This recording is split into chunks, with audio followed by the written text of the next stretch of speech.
Okay.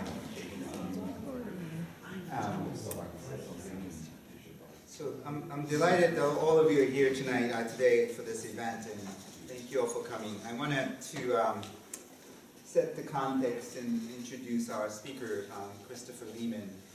My name is Yuichiro Nishi. I teach in the Department of African American African Studies.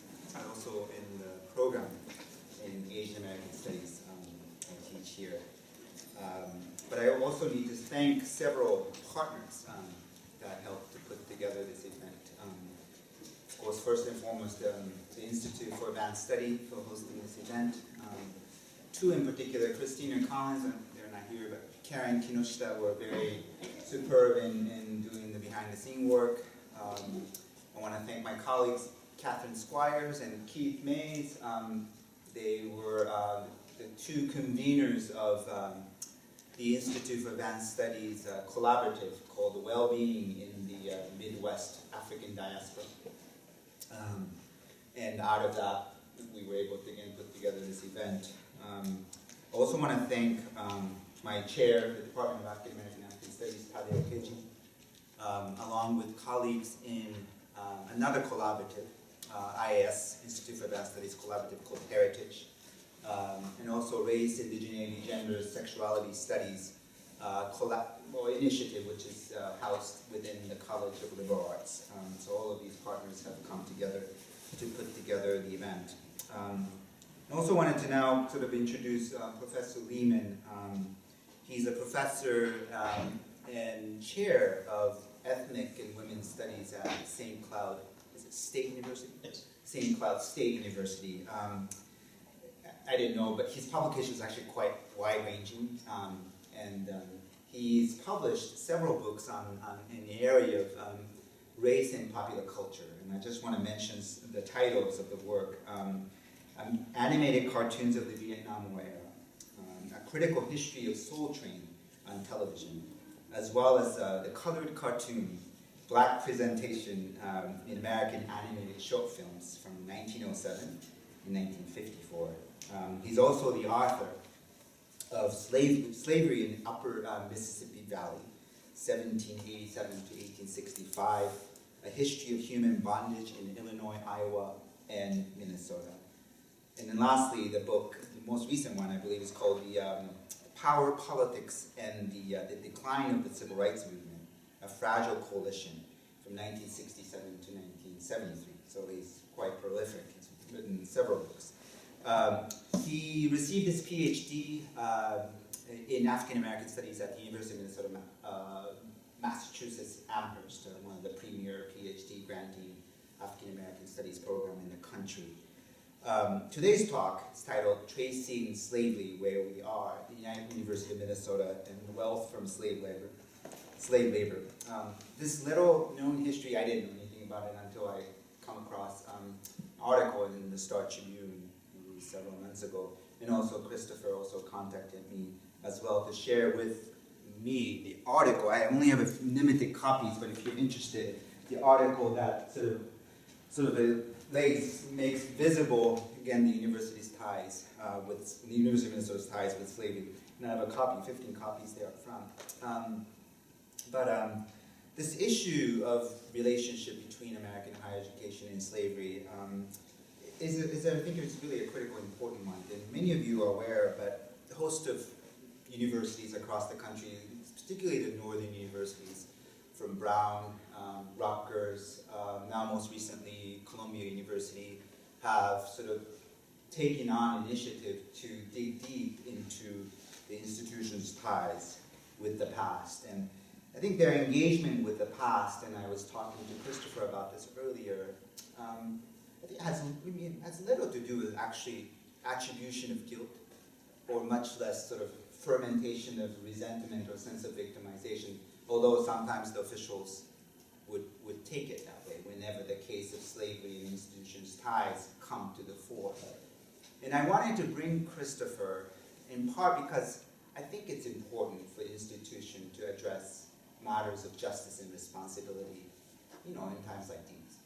And I wanted to kind of create a forum to begin the conversation that he started and begin in the conversation with the members of the community here at the U, and then sort of go on shaping this dialogue in a way that's productive. So that's really the context in which I brought him. So please help me welcome Professor Lehman. Thank you.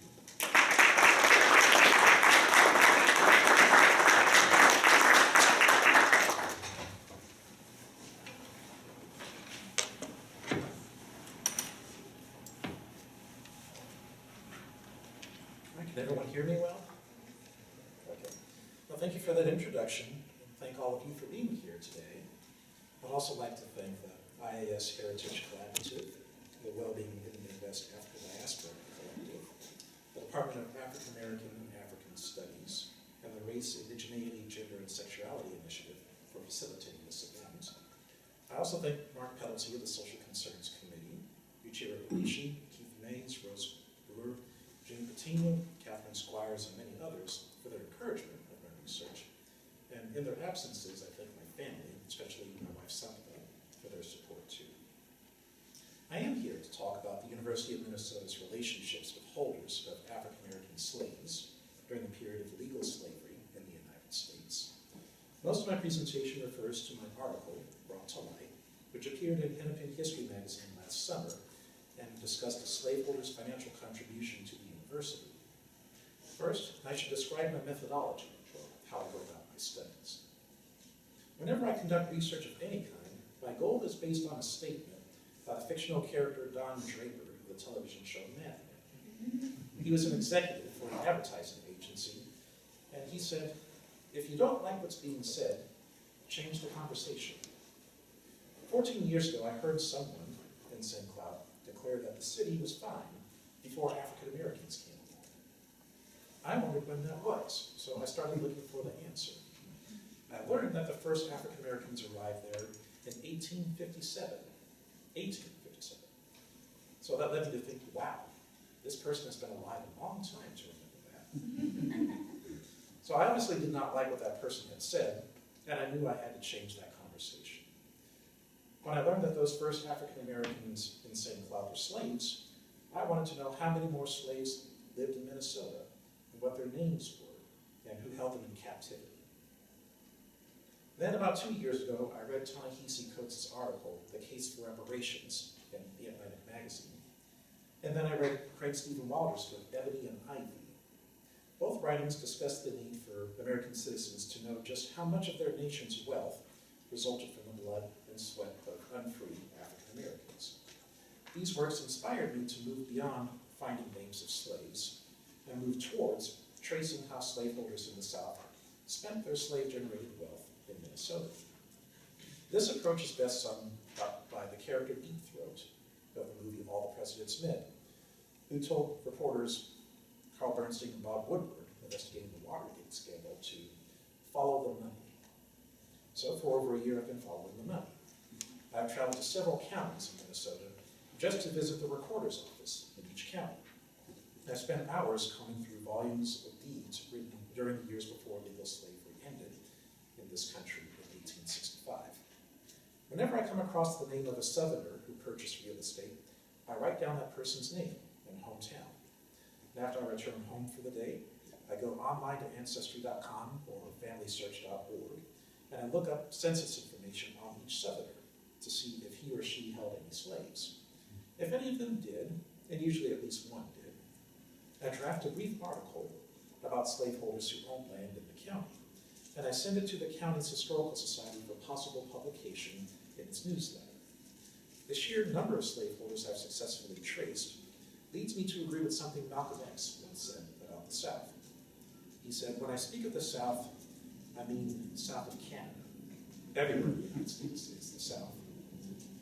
And although Minnesota is just barely south of Canada, its economy benefited significantly from investments and other transactions by slaveholders from states further south of Canada. As for the University of Minnesota's link to slavery, I found it completely by accident last year. While reading the deed books for Stearns County, I came across the name of South Carolina Congressman James Orr. After confirming that he bought land in St. Cloud, I looked for any press coverage of his travels to the Northwest.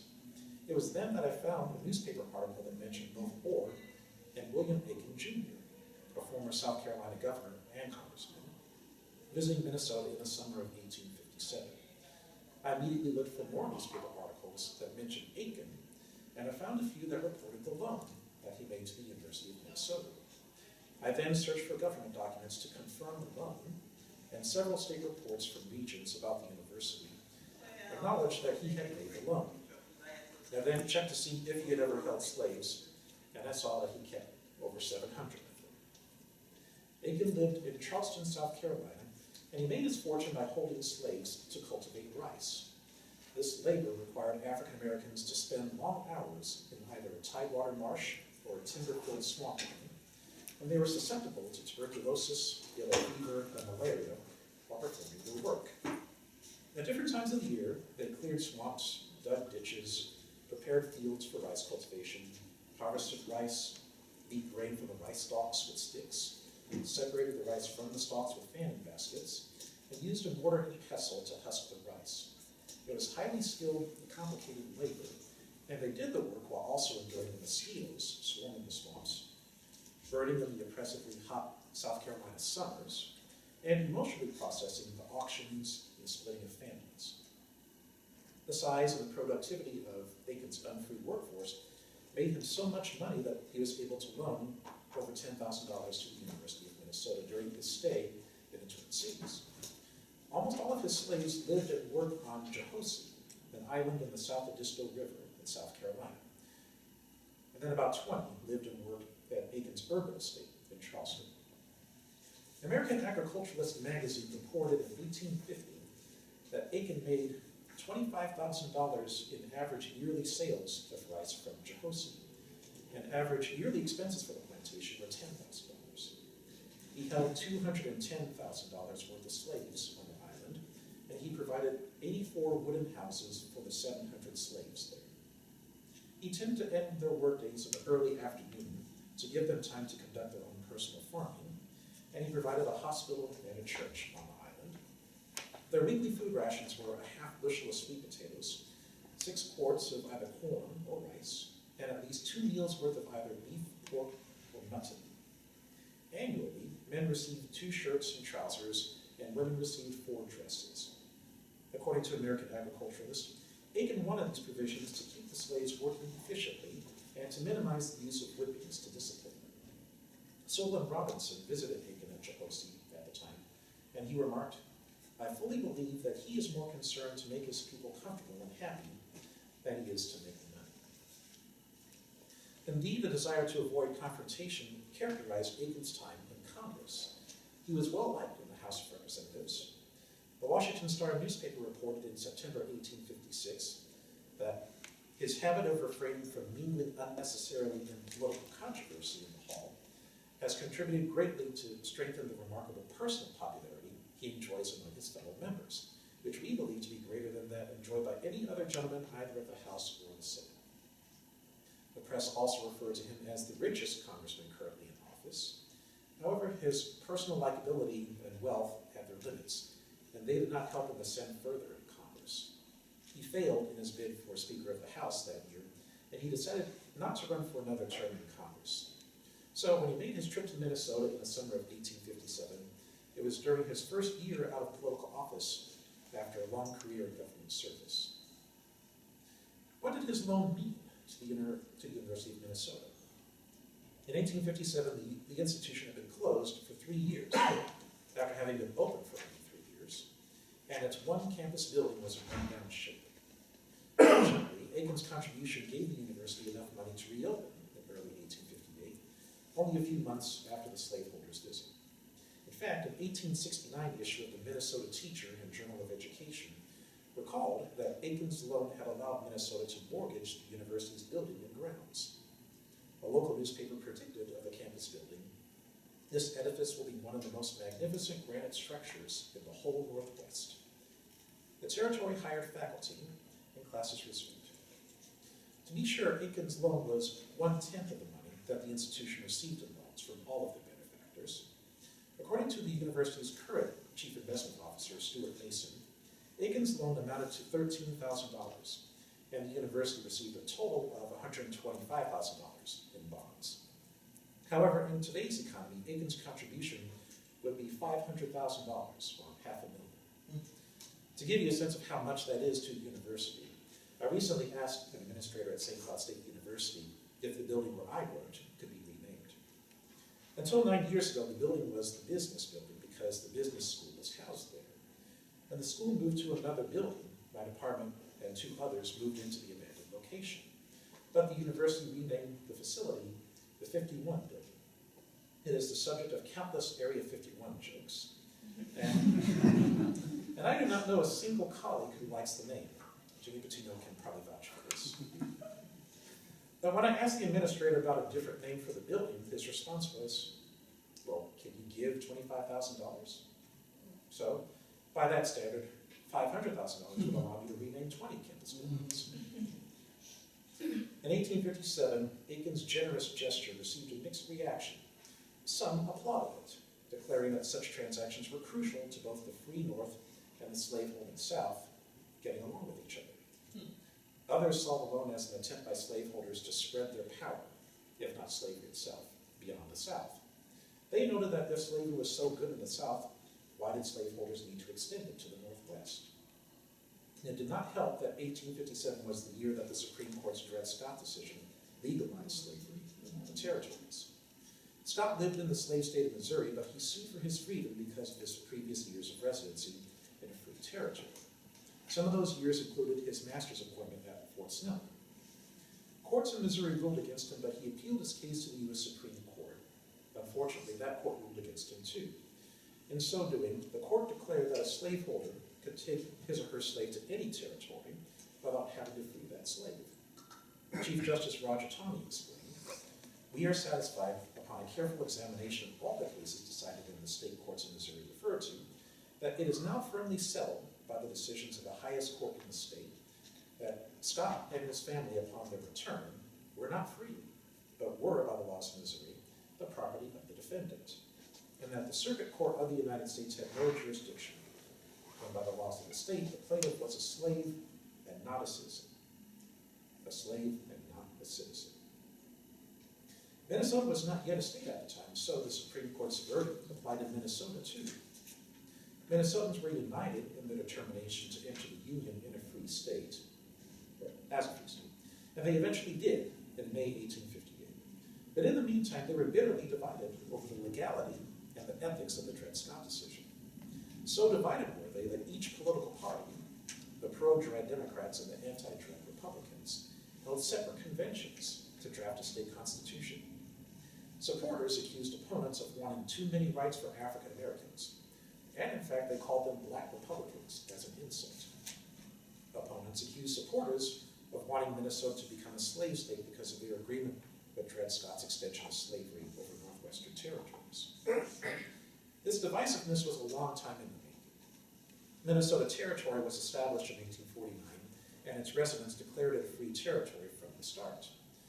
The federal government's War Department undermined this status by sending slaveholding military officers to Fort Snelling and Fort Ripley, as discussed in Walt Bachman's Phenomenon of Northern Slave Black Dakota.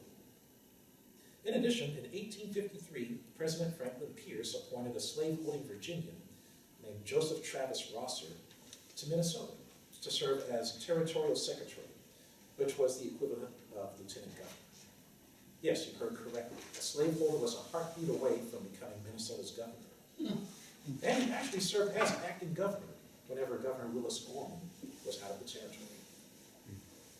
Local opponents of slavery could at least take solace that 2 federal laws, the Northwest Ordinance of 1787 and the Missouri Compromise of 1820, prohibited slavery in the Northwest, because these laws protected Minnesota from slavery becoming legal there.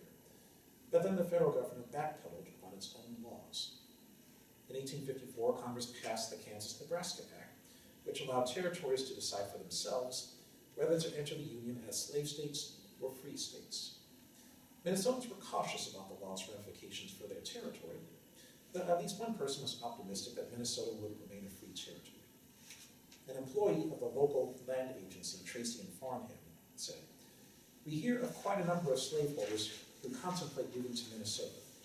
They are fully satisfied that slavery is a curse, and hence they're anxious to take up their abode in the land of the West, where their children can enjoy a good education and breathe the pure air of freedom.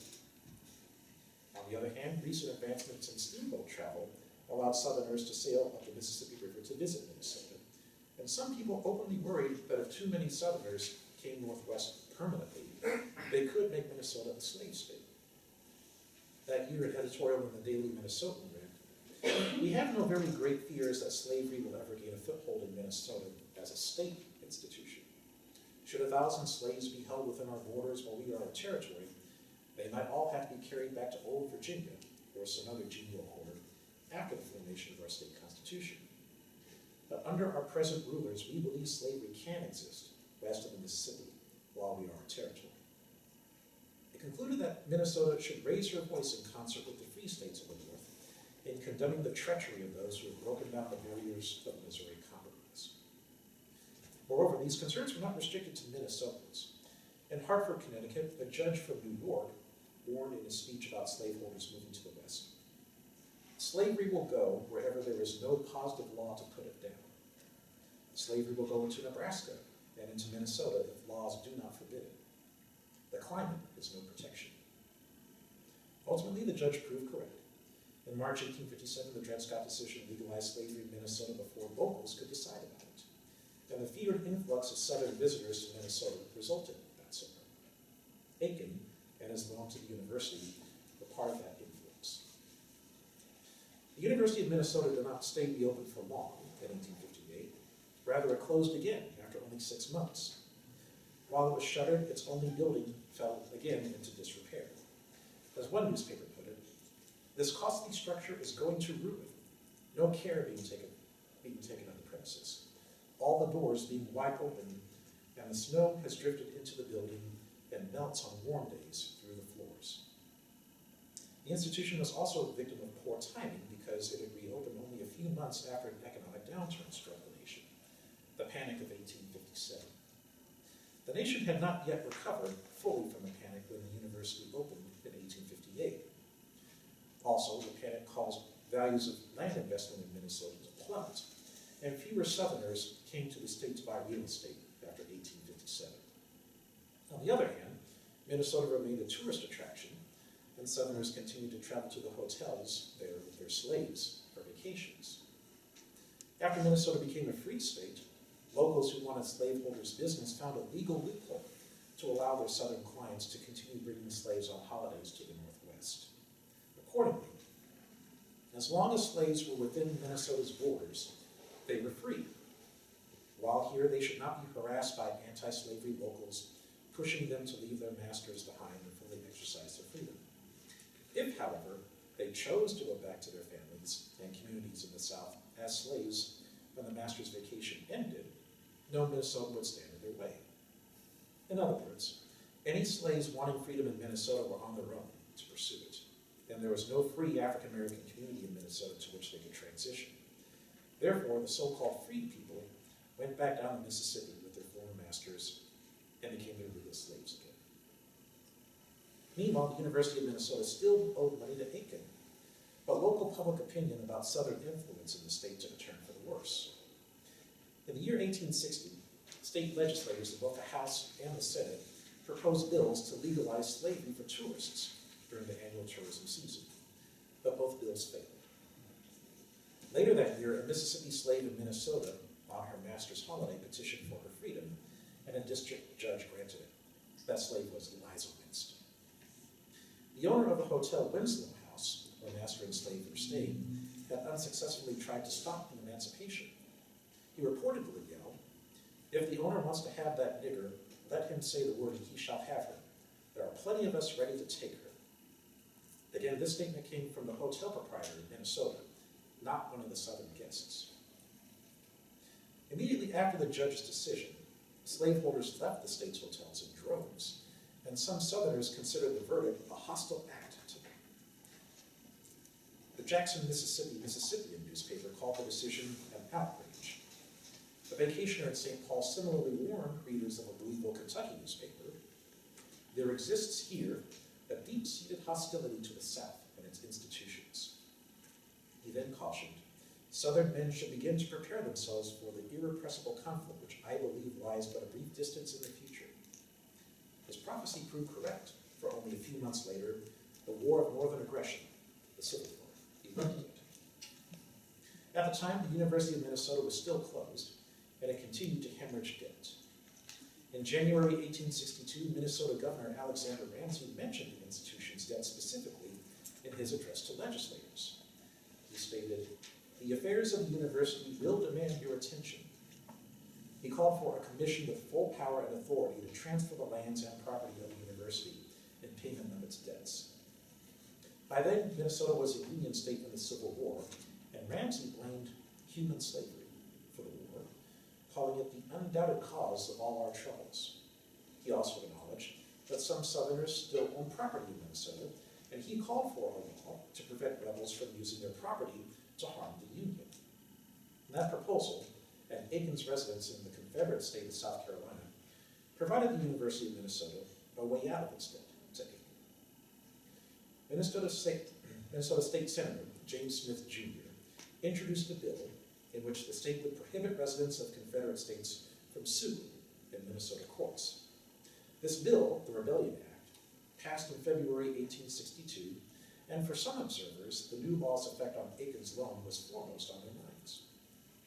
Abolitionist journalist Jane Gray Swisshelm liked the Rebellion Act, and she wrote in her newspaper, The Democrat, "Would it not be advisable to have the legislature pass an act confiscating or sequestering the debts due Governor Aiken of South Carolina and other rebels who have loaned money to the university and are now trying to destroy our national existence and reorganize society on the basis of unpaid compulsory labor?"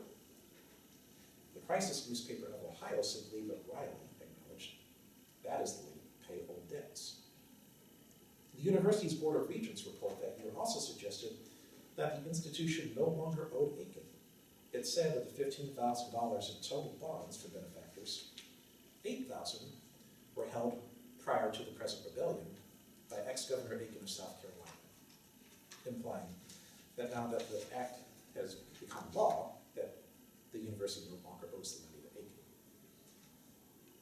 A Mississippi slaveholder named F.A.W. Davis, who owned land in Minnesota, sued the state through a Minnesota resident, and the state Supreme Court declared the Rebellion Act unconstitutional in April 1863.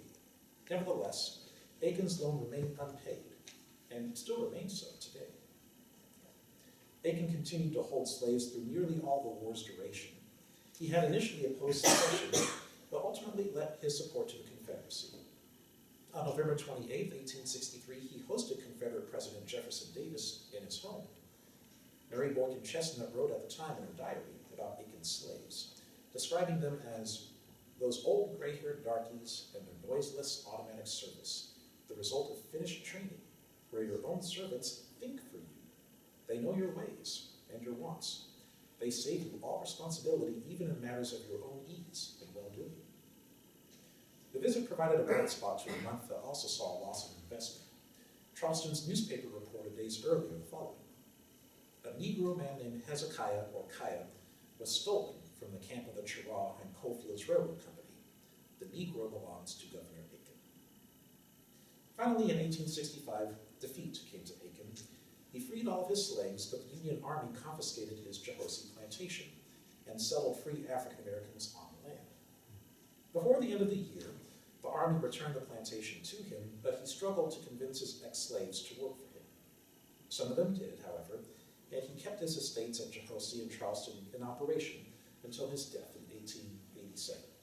He even returned to Congress after the war. As the war ended, the University of Minnesota started its road to reorganization. The Rebellion Act effectively ended Aiken's claim to state money, but the university introduced a new link to slavery after clearing its debt. In 1864, the state appointed a man from Maryland named John Nichols to serve as university regent. He lived in Minnesota for almost a decade by then, and he owned an iron business there. He inherited 2 slaves when his father died years earlier, but he kept them in Maryland while living in Minnesota. On March 12, 1857, he directed a court in Maryland to free them upon reaching the age of legal adulthood, and both received their manumission by 1859.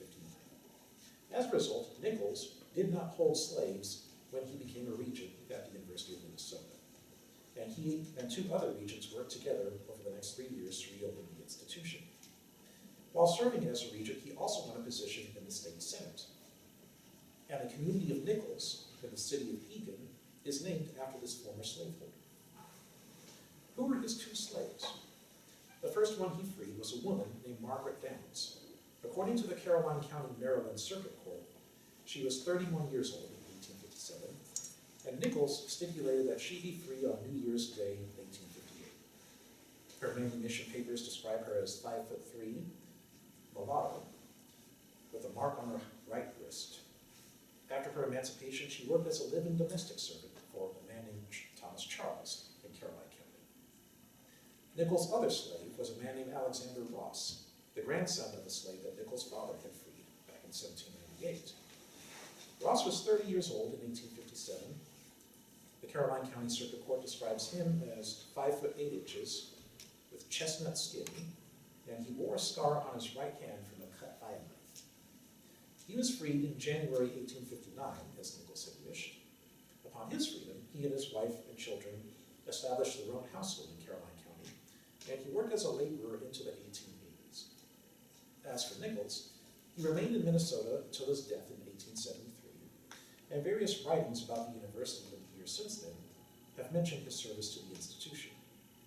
I did not find out about Nichols until after my article brought to light was published, but his story will appear in an article I wrote for Anne Arundel County, Maryland's Historical Society this spring.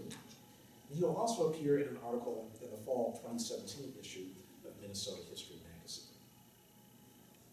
Aiken's name has not appeared in literature about the University of Minnesota since about 1870. However, I have no reason to believe that the omission is deliberate. Unlike Nichols, Aiken was never a resident of Minnesota, and he did not serve the university, let alone the government of Minnesota, in any capacity. Also, after the university successfully reopened for good in 1867, observers have sought to focus largely on the history of the institution since then. On the other hand, if the omission were deliberate, the university would not be alone in such actions. The state originally named counties after Southern politicians John Breckinridge and Robert Toombs, but it renamed them during the Civil War because the namesakes resided in Confederate states.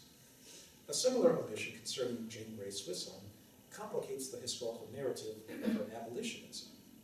In her autobiography, and in successive books about antebellum Minnesota, Swisshelm is portrayed as a woman who cleverly tricked a pro-slavery political boss named Sylvanus Lowry into funding her anti-slavery newspaper.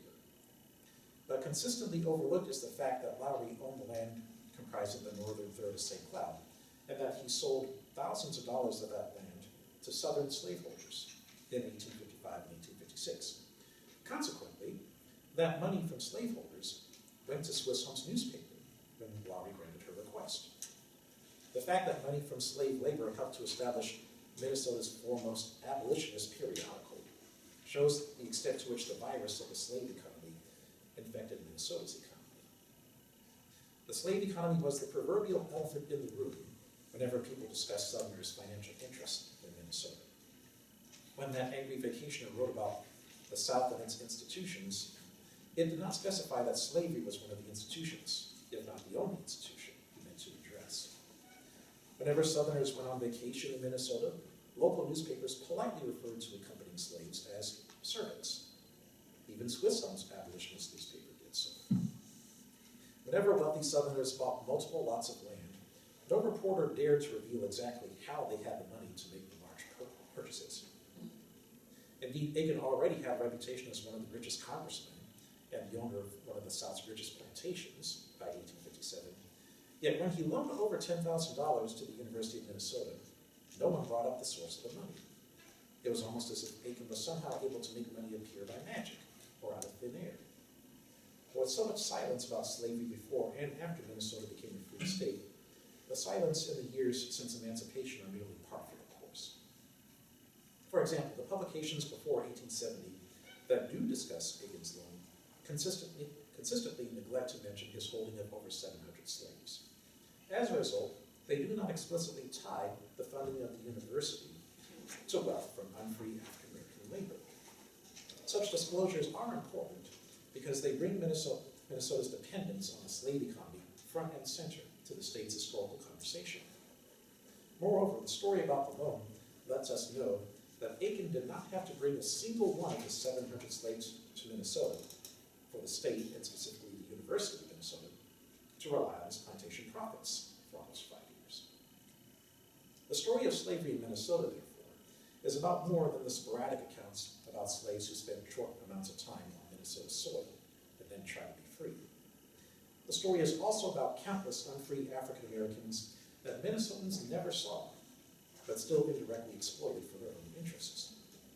The University of Minnesota was certainly not the only part of the state to benefit from slaveholders' investments. In the 1850s, Harwood Eaglehart of Maryland joined the Minnesota Historical Society, and he established the Payne-Phelan neighborhood by Lake Phelan in St. Paul. He developed the avenues named after such flowers as ivy, hyacinth, rose, geranium, jessamine, and of course magnolia. He was also responsible for Eaglehart Avenue. State legislator and Judge William Sprigg Hall had studied law in Maryland, and he used the interest from his slaves to pay for his law school education. George Clitheroe of Mobile, Alabama helped establish the town of Louisville in Scott County, Minnesota, and Otter Tail County named both a lake and a town after him, and they're still named after him. He and a North Carolinian named Darius Starbuck were among the first buyers of real estate in Big Lake in Sherburne County. In addition, the slaveholders' ownership of land and other properties in Minnesota meant that the masters could direct any profits generated in the Northwest back down south towards their plantations. Anyone who rented or mortgaged real estate owned by the slaveholders was giving them money that they could use to buy slaves. When F.A.W. Davis sued about the Rebellion Act, it was because he had not received mortgage payments due to him from a Minnesota resident. In a sense, the debt that the University of Minnesota accumulated prevented it from financially contributing to any of Aiken's enterprises. If the university had paid back the slaveholder, he could have used money from the institution to purchase additional unfree African Americans. Ultimately, the university was just one of Aiken's possessions, just like his plantation and his slaves. And his ownership of Jehosi allowed him to also own a portion of the university. The loan, however, did not benefit Jehosi whatsoever. As I've stated earlier, I did not start my research with the University of Minnesota in mind, nor do I restrict my focus on institutions to just that school. Years earlier, I conducted research about my own workplace. As it turns out, the building where I work is not too far from where a hotel that accepted slaveholders and slaves as guests once stood.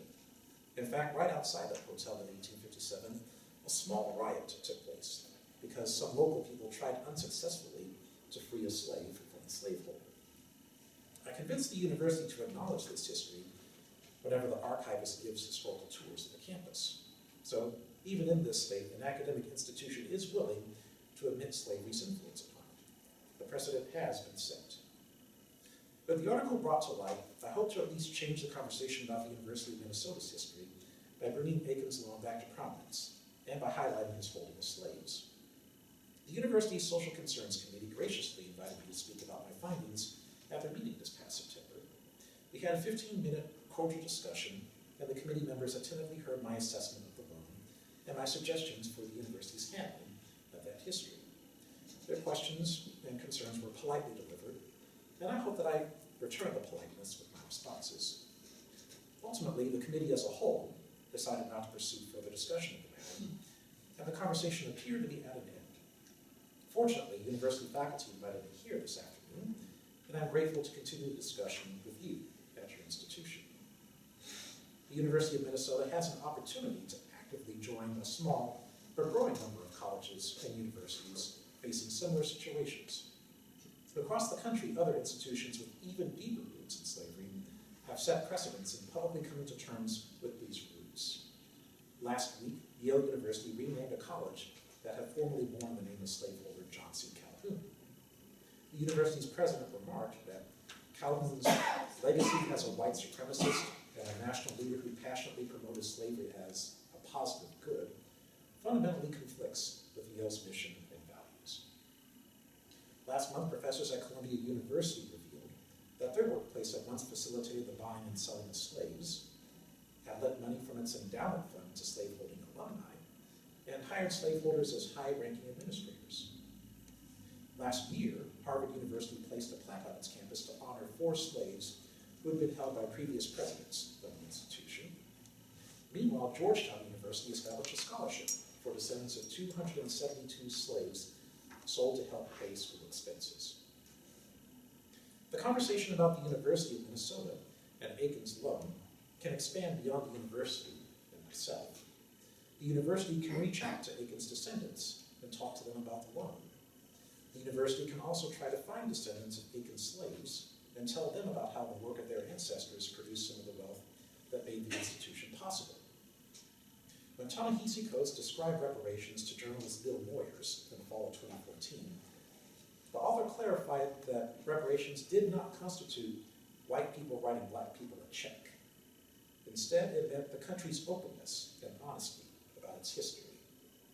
He likened it to an alcoholic's struggle to admit one's own history of alcohol abuse and the constant self-awareness of this abuse in order to avoid returning to it. He called for the United States to start openly talking about how the country's theft from African Americans, starting with slavery, is part of the nation's identity. It is not an aberration, but rather part of the country's core. Similarly, the University of Minnesota has an opportunity to openly show its self-awareness concerning slavery's role in its own history. It has a chance to say that Aiken's loan, however small, is part of the institution's identity, and therefore so is slavery. It has the opportunity to say these things to the living Aikens, to the descendants of Aiken slaves, and to so many others. The conversations are only the starting point, and immediate and sincere actions can build upon these discussions. What can the University of Minnesota do to physically address its own ties to slavery? Could it also establish a scholarship like Georgetown, but instead to the descendants of Aiken's 700 slaves? Could it create a plaque that acknowledges the loan and slave labor that enabled it, and then place the plaque prominently on the campus? Could every current and future university president make at least one trip to Aiken's Charleston estate, which still exists, and tour the slave quarters where the laborers who helped give the university its footing once lived? Could other current and future administrators make the same trip? These questions are for the University of Minnesota to answer ultimately, but they deserve the most diligent and respectful of consideration, and with input from all the faculty, staff, and students at this institution. That is the least that the university and this state owe to those 700 slaves. Thank you.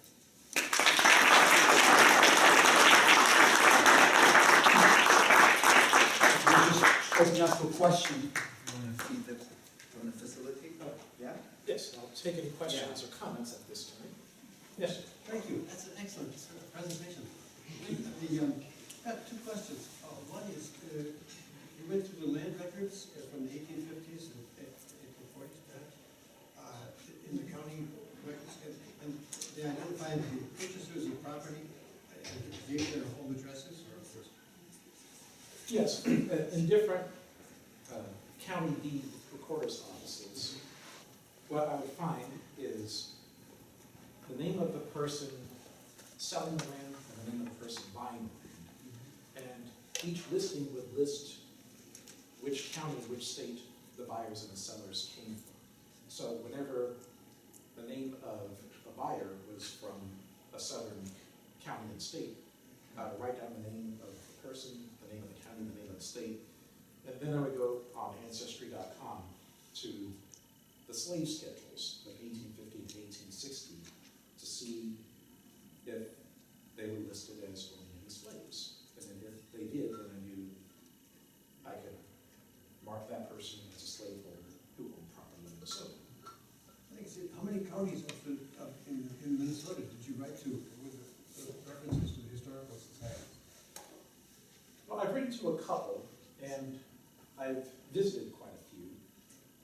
It's not that long of a drive from Stearns County to Benton County, so I took care of that relatively quickly. And then I also went to Sherburne County. Last month during winter break, I went to Wright County to see who owned slaves in Buffalo. And there are some other counties that already had information online about who were the pioneers of their counties. And then I would write those names down to see if they held slaves too. A couple of them did. Thank you. Just to follow up, you said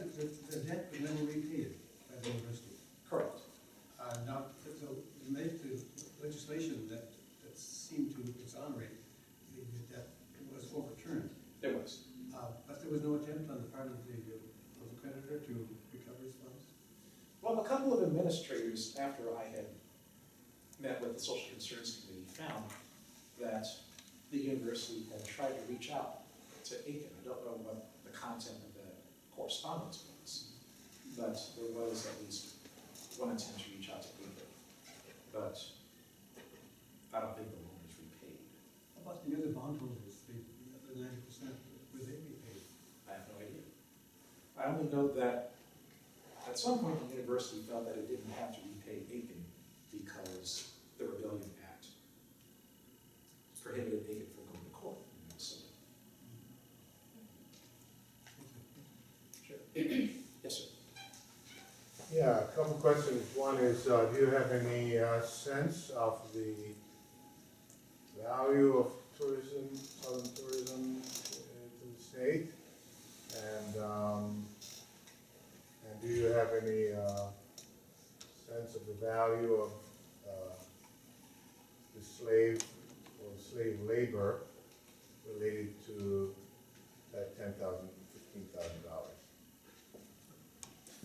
Well, I don't have a sense of the exact monetary value of income from tourists, but I do know that the communities that were along the Mississippi River benefited the most from the tourism.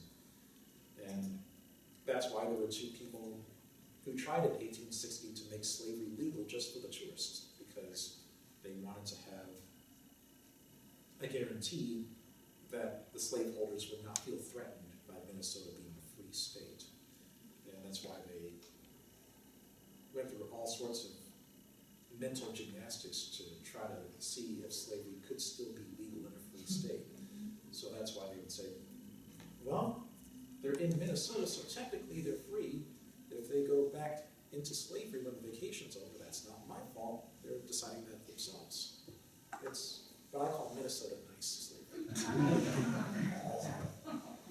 And what was your other question? I'm sorry. The other question was the value of the worth of a slave at that time, and I don't know if you have any assessment of the value of a typical year's wage or something like that, or the value of the labor of I a see. slave.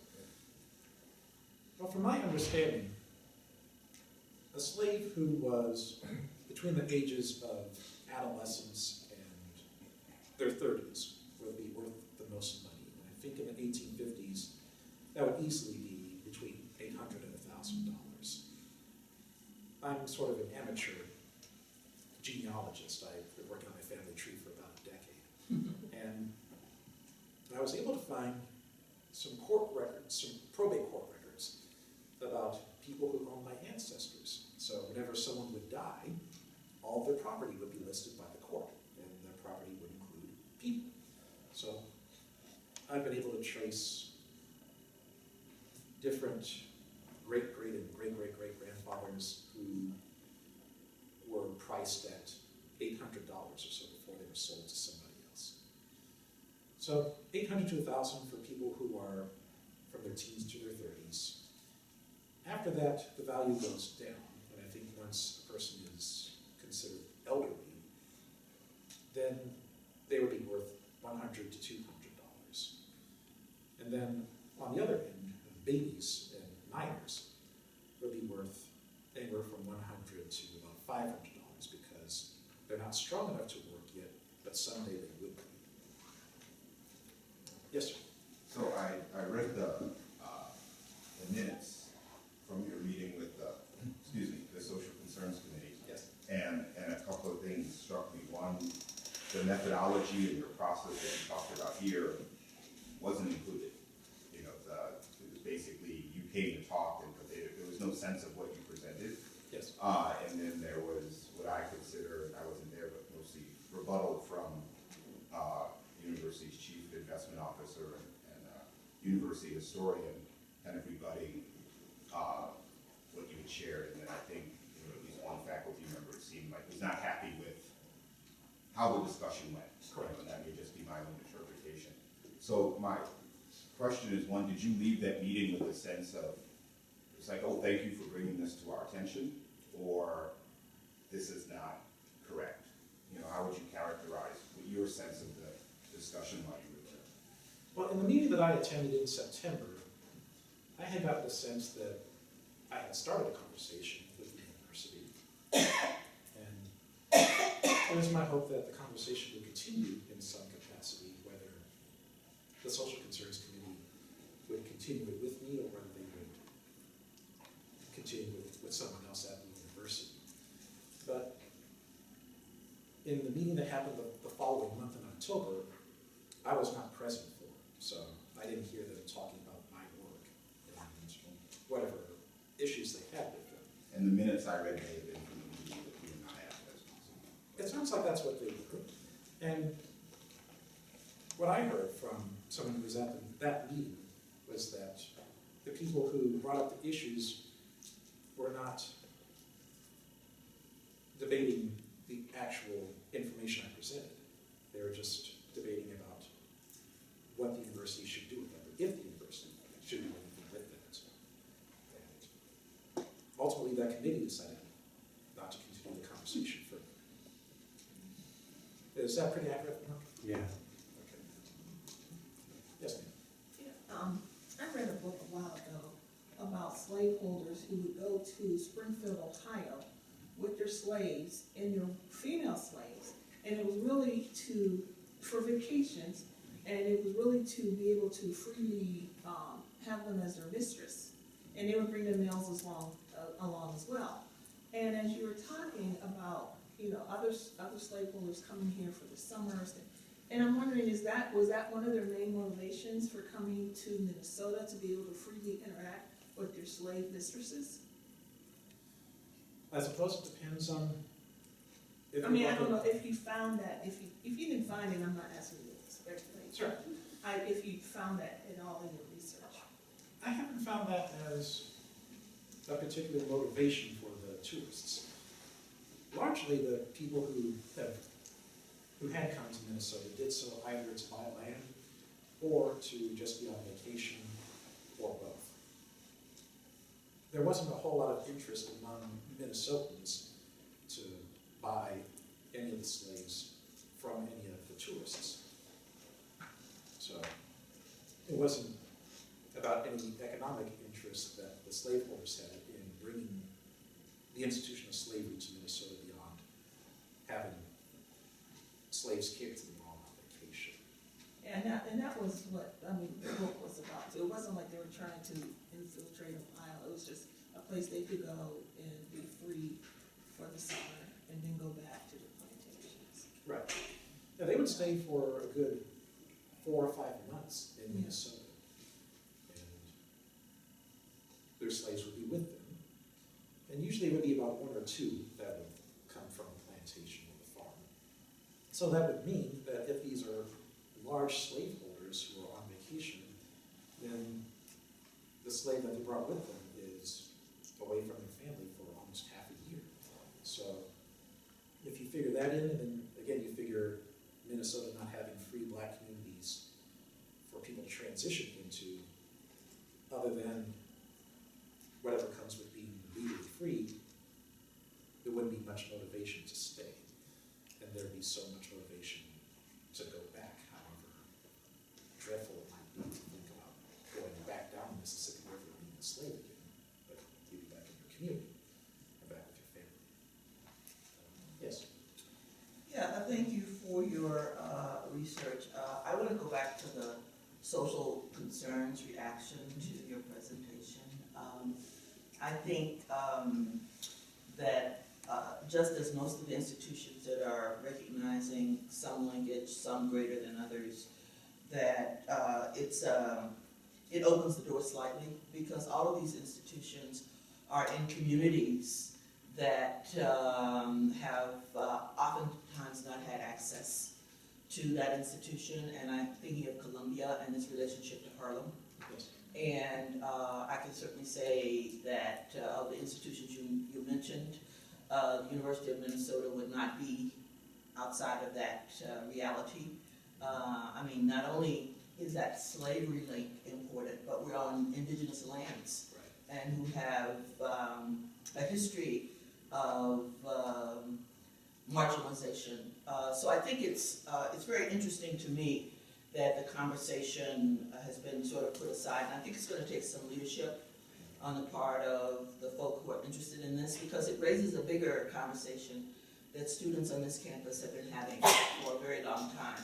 And that's the relationship of this institution to the descendants of enslaved Africans, to the descendants of indigenous peoples, to the migrant populations that have worked the fields and in Minnesota and have traveled up and down this state. And because of, you call it Minnesota nice, but there is a high level of hypocrisy, liberal hypocrisy associated with this. And I just think it's going to take some leadership on the part of those of us who are interested, because it raises a bigger set of conversations. So that's more of a comment than a question. Oh, sure. Thank you. Thank you. I'm totally on board with starting the conversations, keeping the conversations going. And I have found that sometimes it does take strength in numbers to get people to at least confront these kinds of histories that some people might not think are worth the time. Going back to my own attempt to get the building where I work renamed, what I had proposed to the administration was that the 51 building should be renamed after a couple of slaves who were held in St. Cloud, because there isn't an academic building at St. Cloud State University that's named after a person of color at all. And there's an athletic house where I believe athletes congregate to study and to get help with their studies, but as far as buildings that have departments in them, there isn't one at St. Cloud State University named after a person of color. So I said, well, why don't we name it after Mary and John Butler, who were kept in St. Cloud for about a year. And the administration said that they would think about it. And then out of the blue, the mayor of St. Cloud, Dave Kleiss, who has read my work for some time, said, you know what, there's a new park that's going to open in the spring, and I want to name it after the Butlers. Oh. And then he announced it, or he said he was going to announce it at the Dr. King dinner last month. And some of the administrators who knew about my proposal to the building heard Kleiss say, I'm going to name this park after those slaves. And they knew it was the same slaves that I told them to name the building after. So that made them take my request more seriously. So we'll see what happens from that. What gave it more legitimacy? What gave it more legitimacy? The fact that the mayor won. Sometimes that's what it takes. Yes, ma'am. Has there ever been any empirical data done on the mental state of slave owners? I don't know of it. Why do you ask? Because I'd like to know, maybe it might help us understand what's going on with today and yesteryears, if we can understand their mental state. Well, what I often tell my students is that laws can only make behavior illegal, but it can't necessarily change people's minds about what happens. So if people free their slaves because that's the law, they can still complain to the people in their family that they had to let these slaves go. And that bitterness can be passed down from generation to generation about how good things used to be, so to speak, before the slaves had to be freed and so forth. So when that kind of bitterness gets passed down from generation to generation, then it's no wonder that the kind of thoughts, the kind of beliefs that people had 150 years ago are still with us, but just manifested in different ways because the laws have changed. Your hand was up? It seems to me there's another interesting issue that your research opens up. And that's the relationship, the still not fully explored relationship between the struggle over slavery and the struggle to create public higher education in this country. And they, it seems to me, are intertwined in ways that we haven't explored closely enough. Yes. All right, the moral acts and that revolutionary legislation that began in the course of the legislation battles began at the height of the crisis over slavery, 1857 and 1858, was when Justin Morrill first introduced the measure to try to create public land-grant colleges into the Congress. Buchanan was president. He opposed the legislation coming to the fore. That continued until the Civil War. The Morrill Act of 1862 was a Civil War act, all right, that Lincoln pushed the legislation. Part of the reason the South had resisted it was because Morrill's original vision for these colleges, so forth, was that they would serve working class people, and he explicitly said especially the sons of toil, slaves, with primary access. And he went on at some length in terms of the background of the legislation for these colleges, serving, again, emancipated slaves. Yes. As a primary population. So in the context of this institution and other land-grant colleges, the question about the relationship between the way in which that mission has evolved, changed, which that side of it, to some extent from very early on, was suppressed, all right, it would seem to me a relationship to the issues you're raising here about the economic interconnections between southern slaveholders and these northern-based institutions, public and private. Well, I've heard people who had issue with my research say that it was really the Morrill Act that saved the university, and it wasn't Aiken's loan. But I pushed back on that whenever people say that, because there were quite a few people who wrote on paper that the Rebellion Act was going to get rid of Aiken's loan, it was going to get rid of that debt. So I would still give credit to the Rebellion Act more than the Morrill Act. And I think the Rebellion Act happened before the Morrill Act did. So even if the Morrill Act did give Minnesota the slave grant money, it was after they had already considered the debt cleared because of the Rebellion Act. Well, it would be interesting to see what role the battles over the Morrill legislation between 1857 and 1862, that 5-year period, what role Minnesota legislatures played in that process. I agree. Other questions or comments? Yes, sir. Yeah, thank you for the presentation. There was, first, I think it's just two quick questions. One is, you named two enslaved people in St. Cloud. What was their names again? They were Mary Butler and John Butler, and their slaveholder was a man out of Lebanon, Tennessee, named Tom Calhoun. He had been a minister with the Cumberland Presbyterian Church, and he had inherited slaves from his father when he died in 1855. And his brother-in-law, Sylvanus Lowry, asked him to come to St. Cloud to watch over his farm while Lowry went overseas for medical attention. So Reverend Calhoun brought his wife and kids and the two slaves with him to St. Cloud. Well, actually, he brought Mary Butler and another of Mary's kids who died during the trip up the Mississippi River. But Mary Butler was pregnant when she got here. So when she gave birth to John Butler in August of 1857, it was, I believe, the first African-American born in St. Cloud. And because 1857, after Dred Scott is law, John Butler was born a slave because Mary was a slave, and the status always depended on the mother. So, yeah, it's Mary Butler and John Butler who are the two slaves. So my next question actually comes to that point, in that, you know, in the greater conversation about renaming buildings and the like, and in the work that you've done, how many have you been able to document names of black folks that was here, and where is that type of information? I think it's really compelling to start changing the narrative and start thinking about, through their lenses, and who are these people, and being able to speak their name and speak them into the space. So is that some research you have that you're going to do something with? Absolutely. In fact, I've already started a blog about that.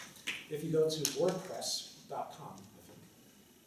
Well, actually, if you just type in the phrase, "the slaves who made Minnesota," that's database. I've been working, I guess, for the past couple of months now, recording the names of the slaveholders that I found in the deed books, and then trying to find the names of the slaves that they kept at the time that they bought land in Minnesota.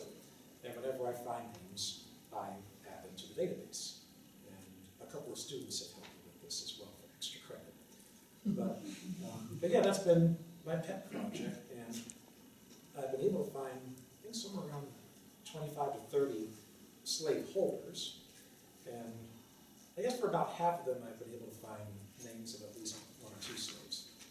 For Aiken, there's still a lot of good work left to be done, because even though he held 700 slaves, I've only found the names of 14.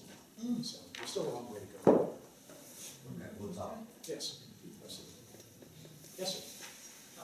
Thank you so much. I have a question related to the way that you discussed sort of the economic piece, right, around the investment in Minnesota and in university that really comes from slave labor. And I'm wondering if, in your extensive research, you have any ideas, or you're taking any lessons away that can help us think about the way in which that's still happening with modern slavery, right? So like, whether that's companies that help to fund the practices here on campus that are involved in private prisons, or in the state of California, where some of the campuses actually buy furniture that is produced in prisons in the state by slave labor. I'm wondering if you have any sort of takeaways from your historical research that can help us think about divestment on our campuses right now.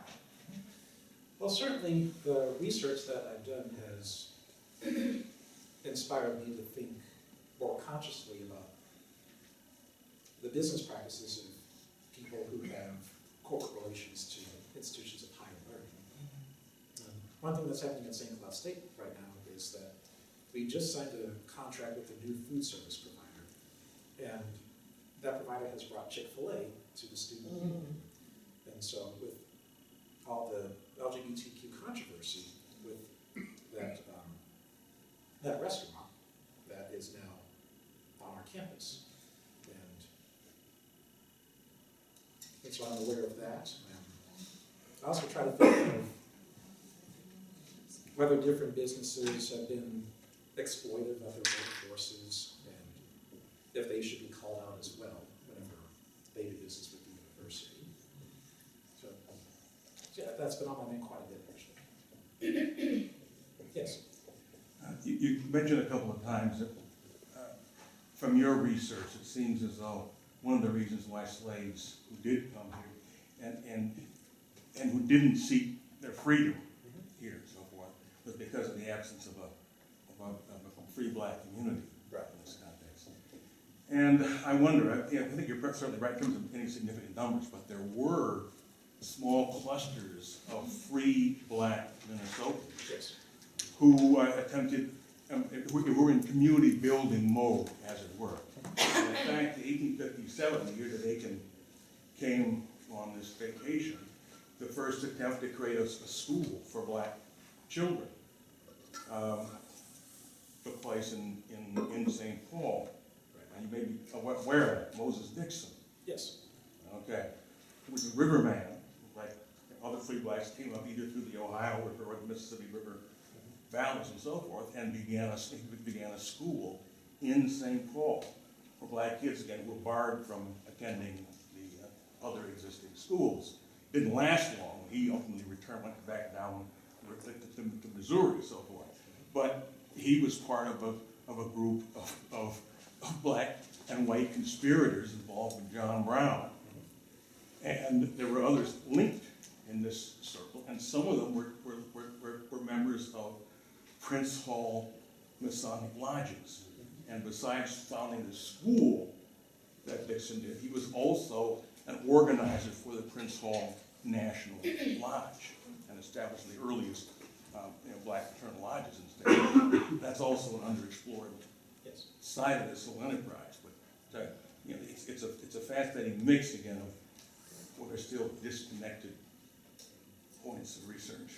Yes, you're right. There were several free African Americans in Minnesota in the antebellum years. In fact, I think there were two people, Ralph Gray and Emily Gray, who helped Eliza Winston leave her Mississippi master at the hotel and go to district court to petition for her freedom, which ultimately she received.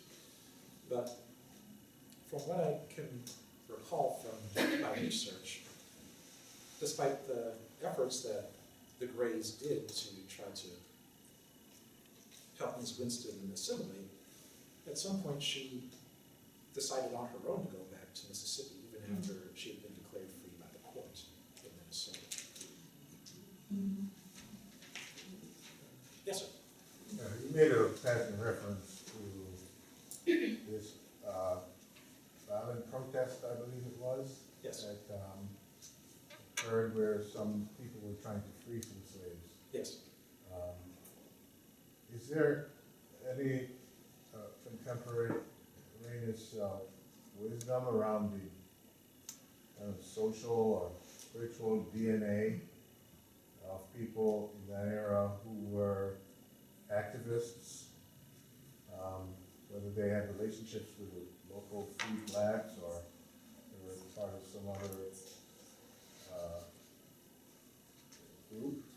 Well, the uprising that took place in St. Cloud was in southern St. Cloud, and that was the area that tended to have people from the East Coast, and that was where Jane Grey Swisshelm lived, I believe. However, the riot took place before Swisshelm arrived, but I think that just shows that there were some people in St. Cloud, although a very small minority, there are still people who felt strongly enough against slavery that they would try to break the law and free this slave. Now, the slave and the slaveholder were from Tennessee, and they were staying at the hotel. I'm not sure if they were relatives or friends of the people who lived in northern St. Cloud, who were the slaveholders, or the people who sold land to the slaveholders. But northern St. Cloud would have been considered pro-slavery country, and then southern St. Cloud would have leaned more toward abolition. So, if there were any type of disturbance, it would be in southern Minnesota versus, southern St. Cloud versus northern St. Cloud. And as far as the riot that took place, it was stopped by the police at the time, and I believe that one person was injured by a slingshot. And I bring this up to my classes because I try to hone in on just how legal all this used to be. And that the reason that the police would stop the riot was because the slaveholder was protected by the law. So of course the officer had to defend that law and get the slave back, no matter how they felt about that law. And it makes them think about the role of criminal justice when it comes to laws and how they were designed and who the laws hurt at the time that the laws were in existence. And it's good that I'm able to find local examples, so they don't think I'm just making stuff up. Yes, ma'am. I have a comment and a question. I just want to say, first of all, how much I appreciate how carefully conducted your research is and how well presented. It just makes the work accessible to all of us. So thank you very much for that. Thank you. I also really appreciated at the end your suggestions, really, I think, modest suggestions for things that could happen. And so I was imagining the plaque that you talked about, if you're familiar with the Scholars Walk, and I could sort of imagine something that would make that link to the university's history and how it was supported. And I don't see that as being something that would be impossible. I think about your comment about the need for leadership and how do we make it so, and what are the right connections. And I'm not positive, somebody else might know more about this campus than I do, because this is not my campus, but I think that Scholars Walk is maintained by the university's Alumni Association.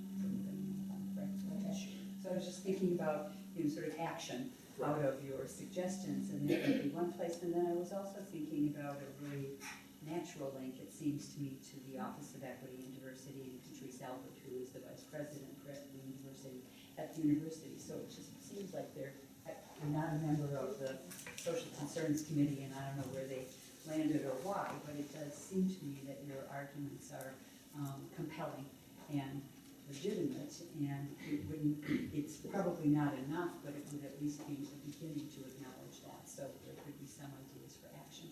That's more of what you said. Thank you. Well, thank you, that's what I was hoping for. I'm not suggesting that the university reinvent the wheel at all, because the things that I was suggesting have already been done by other institutions. And I mentioned the book Ebony and Ivy, that is about One of the first books. exactly by Wiley. It talks about schools on the East Coast, Ivy League schools that have relationships with slavery. So I figured that since precedents have already been set by schools like Brown and Georgetown and Columbia, that the University of Minnesota could just follow those examples, or at least one of those examples, and figure out how to bankroll it and so forth. One last I question. want to ask, say I'm 20 years old, 21 years old. Why would your great presentation, why should that resonate with me? Why should I walk out of here today and feel anything more than, well, I was enlightened? Because this state is a part of a country that has a history. And I think because Minnesota became a state in 1858, that is 8 decades after the Declaration of Independence and the whole colonial period. So I think it's easy for Minnesotans to think that they're not part of all that history. But 1858 is still 7 years away from legal slavery ending, and it's 3 years away from the Civil War. And the reason that I started that database was to find as many counties as I could. And for people who say, well, I'm from a white small town, this couldn't possibly have anything to do with me. Then I said, well, there's somebody from Big Lake here. Or there's somebody from Scott County here, there's somebody from Buffalo here, from Foley here, and so forth. So I try to get the connections as much as possible, so at least people have a geographical connection. This is part of where you come from. So, the last question. We have to cut it. For those who are interested in the contrapuntal history of the university, particularly the place of African Americans in university history, on our department website for African American Studies, we have mounted there a 3-part series that was published in the Minnesota Alumni Magazine several years ago that traces the history of African Americans in the university from the end of the 19th century through the 1970s in the Lowell Hall takeover. But it does deal with, again, late from the 1880s and 90s onward, the university's policies. And so the patterns of Jim Crow and white supremacy working themselves out in institutional terms here are quite evident in that series. So I hardly recommend anybody who's interested in following these things to see how they work out. So that's now on our website? It's on our website now, yeah. Okay. So yeah, let's stop here. And I want to thank everybody for coming. And let's thank